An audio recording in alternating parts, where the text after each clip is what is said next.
ఆశా కిచెన్కి స్వాగతం. ఇవాళ చేసే రెసిపీ ఏంటి తెలుసా? ఆలు మెథి పలావ్. ఆలు మెథి పలావ్ చాలా చాలా సూపర్గా చాలా బాగుంటుంది, చాలా టేస్టీగా ఉంటుంది. మన ఛానల్లో మీరు ఫస్ట్ టైం చూస్తూ ఉంటే మన ఛానల్కి లైక్ చేయండి, షేర్ చేయండి, సబ్స్క్రైబ్ చేసుకోండి. ఓకేనా ఫ్రెండ్స్?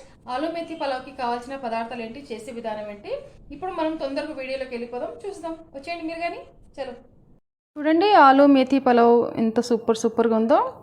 ఈ విధంగా ఉంటుంది. ఆలు మెథి పలావ్ చేయడానికి కావాల్సిన పదార్థాలు, చేసే విధానం ఇప్పుడు మనం తొందరగా వీడియోలోకి వెళ్ళి చూసేద్దాం. చలో. మెంతికూర ఆలు పలావ్ చేయడానికి ముందుగా బాస్మతి రైస్, గిలాస్నార బాస్మతి రైసు, 1/2 కిలో ఆలు సన్నగా కట్ చేసుకోవాలి. మెంతికూర పెద్దవి 2 కట్టలు సన్నగా కట్ చేసుకోవాలి. పుదీనా 1 కట్ట పుదీనా, 1/2 కప్పు నూనె, కారం తగినంత పచ్చిమిర్చి పేస్టు, 3 టేబుల్ స్పూన్ అల్లం వెల్లుల్లి పేస్టు, 1 కప్పు ఉల్లిగడ్డలు, 1/2 టేబుల్ స్పూన్ గరం మసాలా, పసుపు 1/4 టేబుల్ స్పూన్, ధనియాల పొడి కొద్దిగా, రుచికి తగినంత ఉప్పు.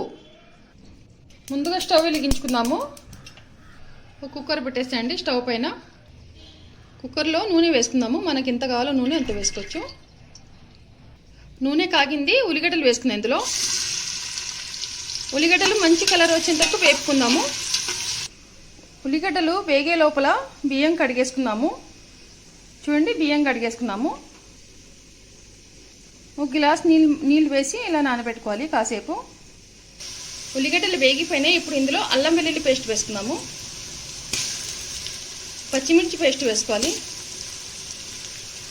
ధనియా పొడి వేసుకోవాలి. ఇందులో గరం మసాలా వేసుకోవాలి. పసుపు వేసుకోవాలి. ఇవన్నీ వేసుకున్నాం కదా, ఒకసారి బాగా కలిపేస్తున్నాం. ఇవి ఈ మసాలా మొత్తము పచ్చి వాసన పోయిన వరకు బాగా కలుపుతున్నాము. చూడండి, మసాలా బాగా వేగిపోయింది. ఇందులో ఆలు వేసుకున్నాము. 1/2 కిలో ఆలు సన్నగా కట్ చేసుకున్న ఆలు వేసుకున్నాము. ఆలు వేసుకున్న తర్వాత దీనిపైన మనకు రుచికి తగినంత ఉప్పు వేసుకోవాలి. ఇవన్నీ ఒకసారి బాగా కలిపేసుకున్నాము. ఆలు బాగా వేగిపోయింది. ఇప్పుడు ఇందులో మెంతికూర, పుదీనా ఈ 2 వేసుకుందాము. మెంతికూర వేసుకున్నా ఫస్ట్ నేను. పుదీనా వేసుకున్నా.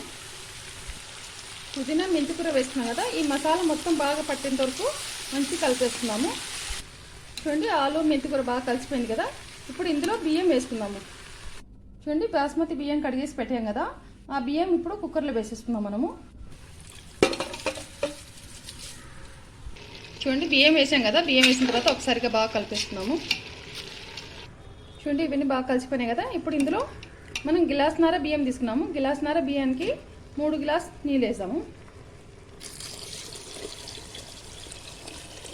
3 గ్లాస్ నీళ్ళు అయితే సరిపోతుంది. చూడండి, బాగా నీళ్ళు వేసిన తర్వాత ఒకసారి కలిపేసి ఇప్పుడు కుక్కర్కి మూత పెట్టేసాము. చూడండి, కుక్కర్కి మూత పెట్టేస్తున్నాను. 2 విజిల్స్ వచ్చేంత వరకు పెట్టేసాము. మూత పెట్టేసాము. 2 విజిల్ అయితే సరిపోతుంది. సరేనా? చూడండి, కుక్కర్కి మూత పెట్టేశాను. 2 విజిల్ వచ్చేంత వరకు వదిలేసాము. సరేనా? ఆలు మెథి పలావ్ రెడీ అయిపోయిందండి. ఇప్పుడు కుక్కర్ మూత తీసి చూద్దాం ఎలా అయిందో.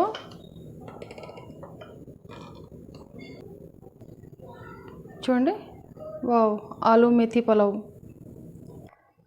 చూడండి ఎంత సూపర్గా ఉందో. ఆలు మెథి పలావ్ చాలా ఎమ్మీగా, చాలా టేస్ట్గా, సూపర్గా ఉంటుంది. ఇప్పుడు ఒక ప్లేట్లో తీసేసుకుందాము. చూసారా ఫ్రెండ్స్, ఆలు మెథి పలావ్ రెడీ అయిపోయింది. ఆలు మెథి పలావ్ రెడీ అయిపోయింది. చూడండి ఎంత సూపర్గా ఉందో. చాలా టేస్ట్గా ఉంటుంది. చాలా రుచిగా, చాలా టేస్ట్గా, సూపర్గా ఉంటుంది. మీకు నచ్చిందా? నచ్చితే మరి ఎంబడే మీరు కానీ ట్రై చేయండి. ఆలు మెథి పలావ్ మీరు ట్రై చేసి కామెంట్ చేసి చెప్పండి నాకు మీకు ఎలా కుదిరింది అనేసి. ఓకేనా ఫ్రెండ్స్?